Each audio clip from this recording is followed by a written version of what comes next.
की भी बुराई नहीं करूँगा। हो सकता है कि उन्होंने अपनी दृष्टि से वो काम अच्छा किया होगा, अच्छा सपोर्ट किया है बिना किसी भेदभाव के कि भाई ये गांव है गुजरों का है या किसी और का है। उन्होंने हमें अपने साथ लेकर 90% काम है वो पूरा हो गया, अभी 10% काम है वो बचा हुआ है। जिसके क्या रहा होगा? रीजन ये नहीं है कि भाई हम उस काम को कर नहीं रहे। हमें जो मैं नरेश कुमार गाँव कोका से सरपंच हूँ वर्तमान समय में।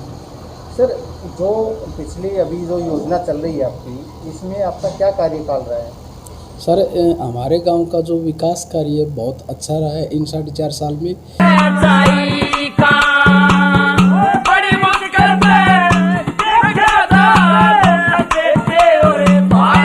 पिछली योजनाओं के अंदर जो काम हुए थे उनके अपेक्षा इस योजना में बहुत अच्छा काम हुआ है।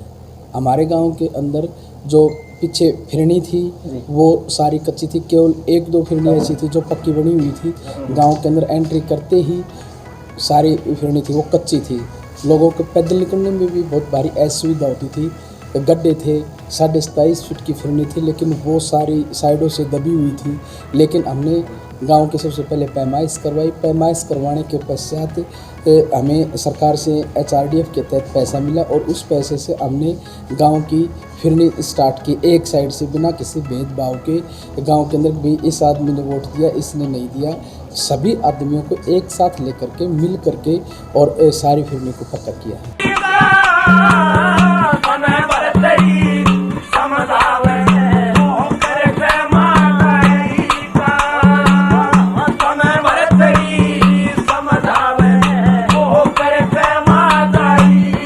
तो ये जैसे कि आपने बताया कि अभी कोई भेदभाव ना करके आपने काम किया है आपके गांव के अंदर, तो पहले जो योजनाएं में जो पंचायत रही हैं, क्या उनके पास में इस तरह के ये इस स्वभाव से काम करते थे? देखो मैं किसी की भी बुराई नहीं करूँगा। हो सकता है कि उन्होंने अपनी दृष्टि से वो काम अच्छा किया होगा, लेकिन काम किसी को वो अच्छा लगता है, किसी को बुरा लगता है। मैं ये नहीं कहूँगा कि पिछली योजना के अंदर लोगों ने काम नहीं किया।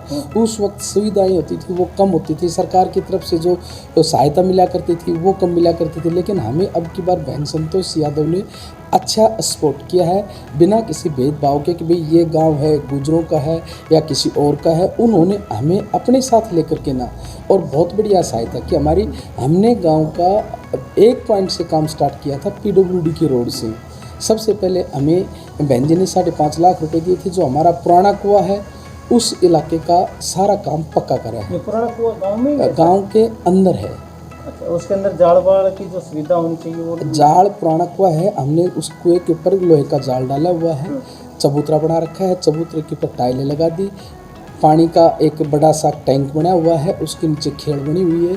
लोग उसके अंदर अपनी भैंसों को पानी पिलाते हैं और पानी की बढ़िया तरीके से निकासी की हुई है। सर, ये तो जैसे कि आपने बताया है कि आपने फिरने का काम आपने किया, और गांव में कोई गलियां बची हुई हैं? गली सर गांव के अंदर लगभग 90% काम है वो पूरा हो गया, अभी 10% काम है वो बचा हुआ है।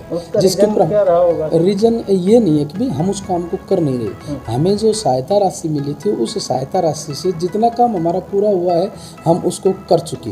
अभी मेरे पास 2 काम पेंडिंग है। एक अम्बेडकर भवन है वो हमारा निर्माणाधीन है और एक फिरनी है सतीश गराटी की दुकान से लेकर के ना और हनुमान साहब की तरफ जाती है, उसका आधा काम पूरा हो चुका है, वो भी कार्य निर्माणाधीन है। लगभग कितनी आबादी है सर अपने गाँव में? लगभग 2300 के आसपास जनसंख्या हमारी। और सर कितने घर होंगे अपने यहाँ पे? लगभग 350 के आसपास है। सर, बात कर रहे हैं जैसे कि आपने बताया था पानी की निकासी को लेकर के ना, तो झोड़ भी बनाया होगा? झोड़ गांव के अंदर पहले से बनाया हुआ था, हमारा सरकारी स्कूल है उसके पास झोड़ बना हुआ है। तो जो टोटल पानी की बूंद गिरती है वो उसी झोड़ के अंदर जाने लग रही है आज के दिन। तो जो गांव में जो नालियों का इस तरह से कोई गंदी नालियाँ तो नहीं है? गंदी नालियाँ कोई भी नहीं है। पानी की जो नियमित रूप से निकासी है वो नालियों से जाती है। समय समय के ऊपर हमारे गांव के अंदर स्वीपर लगी हुई है और वो समय समय के ऊपर उन नालियों की सफाई करती रहती है। जी सर, बात कर रहे हैं स्वस्थ पानी जो पीने योग्य है, उसके बारे में क्या कहना चाहेंगे? हमारे गांव के अंदर जो सरकारी ट्यूबवेल है वो 4 हैं जिसके द्वारा हम लोगों को पानी पिलाते हैं। हमने पाइपलाइन जो पिछले की योजना थी उसके अंदर पंचायतों ने ऑलरेडी दबाई हुई थी, लेकिन अब हमने उस चीज़ को देख करके कि वो बहुत पुरानी पानी की लाइनें हो गई हैं, पाइप फूट गए हैं, उनमें से पानी निकलता है, उस चीज़ को ध्यान में रखते हुए अपने लोहे की पाइपलाइन है वो हमने ऊपर से डाल दी है। वो 5-7 दिन में हम शुरू कर देंगे। अभी शुरू नहीं हो पाई है, पाइप हमने बिछा दिए हैं। मतलब प्रत्येक घर को स्वस्थ प्रत्येक घर के अंदर स्वस्थ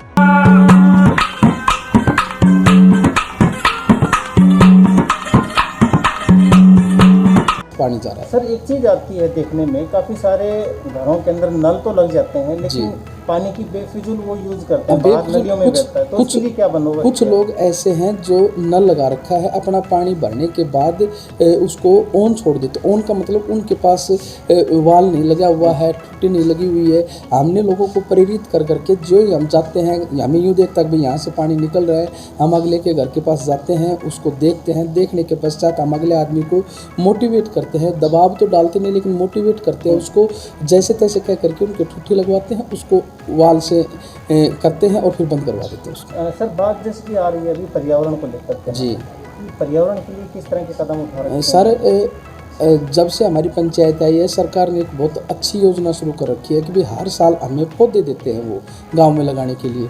और मैंने जो स्टार्टिंग की मेरी योजना थी उसके अंदर हमने ना तो अपनी पंचायत फंड से ना और लोगों के सहयोग से मैंने 3000 पौधे गांव के अंदर लगवाए थे। जो स्कूल का बच्चों का ग्राउंड बना हुआ हमारे मंदिर के पास, वहाँ भी लगाए थे, गाँव में भी लगाए थे। और हर साल 500 पौधे मैं गाँव के अंदर लगवा रहा हूँ। अब की बार भी अभी 500 पौधे स्कूल ग्राउंड है उसके पास हमने लगा दिए, जोड़ के पास। जितने पौधे आपने अभी तक लगवाए जी, हैं, आपने बताया जी, 3,000 से, जी, कितने परसेंटेज उन पौधों कम में आज पेड़ बन चुके हैं? कम से कम 90% पौधे हैं वो हमारे तैयार हैं गांव के अंदर। अच्छा, जी, तो इस तरह से मतलब आपके पर्यावरण को बचाव हुआ है। जी। तो सर, बात करें शिक्षा को क्या महत्व दे रहे हैं? सर, शिक्षा के महत्व की बात यह है कि हमारा गांव एक छोटा सा गांव है और पिछड़ा हुआ गांव है, लेकिन शिक्षा के क्षेत्र के अंदर हमारे गांव का जो स्कूल बना हुआ है वो मिडिल क्लास तक का बना हुआ है।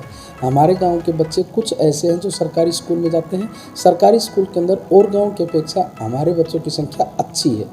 कुछ बच्चे ऐसे जो बाहर के स्कूलों के अंदर, प्राइवेट स्कूलों के अंदर जा रहे हैं। कुछ पेरेंट्स ऐसे होते हैं जो भाई बच्चों को अच्छे स्कूलों में शिक्षा दी जाए। जैसे हमारे महेंद्रगढ़ डिस्ट्रिक्ट के अंदर बहुत अच्छे स्कूल हैं, सूरज है, यदुवंशी है, RPS है। इन सभी में मैं ये तो नहीं कहूँगा कि स्पेशल एक वो स्कूल है वो अच्छा है, लेकिन सभी स्कूलों में जा रहे हैं। और मेरे गाँव के अंदर इस शिक्षा का स्तर इतने बढ़िया स्तर पर हुआ है विकास कि मेरे गाँव के अंदर आज के दिन बच्चे IIT और MBBS डॉक्टर हैं। ओके, आपके गांव का इतिहास क्या रहा है सर? किस नाम से गांव को पहचाना जाता है? हमारे गांव का नाम कोक्का है, ये कई सालों से बसा हुआ है सर। हमारे गांव के अंदर हमारे बुजुर्ग बड़े बूढ़े थे, वो यहाँ आए थे, उन्होंने अपने नाम से बसा हुआ है। ये 2 आदमियों के पन्ना का नाम से बोलते हैं, उन्हीं के नाम से ये कोक्का गांव चला हुआ है। खेल के संबंध में बच्चों के लिए किस तरह के सर खेल के संबंध में सर सबसे पहले जो मंदिर के पास ग्राउंड बना हुआ है, उस वक्त जब हमारी पंचायत आई थी तब उस ग्राउंड के अंदर पैदल चलने का भी रास्ता नहीं था, लेकिन बच्चों की भावनाओं को देखते हुए हमने उस ग्राउंड को बिल्कुल साफ़ करवाया है, उसमें मिट्टी डलवाई है। उसके अंदर आज के दिन ट्रैक बना हुआ है। सुबह शाम बच्चे आपको 150-200 उस ग्राउंड के अंदर रेस लगाते हुए, खेलते हुए, प्रैक्टिस करते हुए आपको मिलेंगे। सर, बहुत आपने काम किए हैं अपने इस गांव के अंदर, योजना के अंदर। अभी कुछ समय बचा हुआ है आपके पास जी, जो भी है, अगले इलेक्शन होते हैं तब तक जी। क्या विचार हैं कि क्या करने वाले हैं उन दिनों में? सर, अभी जो टाइम बचा हुआ है, मैं सबसे पहले तो यही सोचूंगा कि मेरे 2 काम बचे हुए हैं, मैं उन दोनों कामों को पूरा कर लूँ। एक पाइपलाइन बची हुई है, उसको मैं चालू कर दूँ। और उसके पश्चात बात ये नहीं कि मेरी योजना की भविष्य में जब भी मेरी ज़रूरत पड़ेगी, चाहे मुझे नहीं पता कि भी सरपंच आगे आकर के कौन बनेगा, लेकिन जो भी आएगा मैं मदद करूँगा। मेरा पीछे जो सरपंच रहे हैं उनसे भी किसी प्रकार का कोई गिला शिकवा नहीं है कि भाई वो बन गया तो मुझे उससे बात नहीं करनी। मेरे लिए गांव का प्रत्येक आदमी एक समान है। मैं सभी से मिल करके काम करता हूँ, किसी प्रकार का कोई लड़ाई झगड़ा नहीं है, सभी से प्रेम से बात करते हैं। जी सर, काफ़ी दिनों से ऐसा सुनने में आया कि संतोष बहन जी ने काफ़ी सारे गाँवों के अंदर कोई पैसे भी नहीं दिए, कुछ आपस में मनमुटाव रहा, तो आपकी योजना में आपके बता रहे हैं कि भाई आपके यहाँ पे बहन जी ने बहुत अच्छा किया है। सर, इससे पीछे हमारे गांव में विकास किया हुआ था। अगर यदि आप 4 साल पहले आकर के देखते तो मेरे गांव के अंदर PWD रोड से जो गांव में एंट्री होती है वहाँ कच्चा रास्ता था, और कच्चे रास्ते में भी इतने ज़बरदस्त गड्ढे पड़े हुए थे कि आदमी मोटरसाइकिल ले जाते हुए भी 5 बार सोचता था, गिरता था, निकला नहीं जाया करता था। अब मैं ये श्रेय तो मैं बहन जी को ही देना चाहूँगा कि उन्होंने हमें पैसा दिया, जो अपने अड़ोसी पड़ोसी गांव है, अहिरवाल का क्षेत्र है, वो खुद एक यादव जाति से संबंध रखते हुए भी और हमें अपने साथ लेकर के चली हैं। मैं ये उनकी मानता समझता हूँ। फिर पार्षद यहाँ पे अपने कौन है? पार्षद हमारे पास सुनीता वर्मा जी हैं, कितना क्या जिन कुछ उन्होंने नहीं करा? सर कुछ भी तो नहीं किया। जैसे चलो भाई किसी का कोई ब्याह शादी है, फंक्शन है, निमंत्रण दे दिया तो वो आ गए, लेकिन विकास के नाम पर अगर यदि मैं चर्चा करूं तो नील रहा है सर। मिल रहा है बिल्कुल। जी। ब्लॉक समिति मेंबर सर? अब ब्लॉक समिति की तरफ से हमारे सरला जी हैं, उन्होंने हमारी मदद की है, आगे भी मदद करने के लिए कहते रहते हैं। मेरे स्कूल का एक गेट बना हुआ है, वो सरला जी ने दिया है, सर जो ब्लॉक समिति के सदस्य हैं मेंबर। सर जैसा कि इस देश के नाम पे जी युवा साथियों को आप क्या संदेश देना चाहेंगे? सर, मैं तो यही कहूँगा कि देखो अच्छा पढ़ना लिखना चाहिए, बिना किसी भेदभाव के मेहनत करनी चाहिए और देश को आगे बढ़ाने के लिए स्वच्छता के मामले में अपना महत्वपूर्ण योगदान देना चाहिए, बिना किसी भेदभाव के। बहुत बहुत धन्यवाद सरपंच साहब, आपका हमारे साथ में जुड़ने। धन्यवाद सर। अब आपके महेंद्रगढ़ जिले में आ गया है आरके इंटरप्राइजेज।